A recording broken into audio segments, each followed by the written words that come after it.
ანუ სავსე მთვარეობა 14 იანვარი. ზოგადად სავსე მთვარეობის პერიოდში, რა თქმა უნდა, ეს არის საკმაოდ კონფლიქტური დღე, ამიტომ გირჩევს რომ თავი შეიკავოთ, აი 13-14, აი უკვე საკმაოდ აგრესიული ენერგიებია. 14 იანვარს მე გირჩევთ მაქსიმალურად მშვიდად შეხვდეთ ამ დღესთან.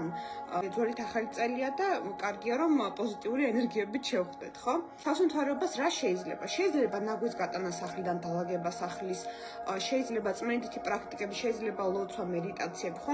ყველაფერი ის, რაც დაგეხმარებას თქვენ იმაში, რომ ეს ნეგატიური ენერგიები მოიცილოთ სახლიდან. ზოგადად სავსე მთვარეობა არის საკმაოდ ძლიერი ფაზა მთვარის.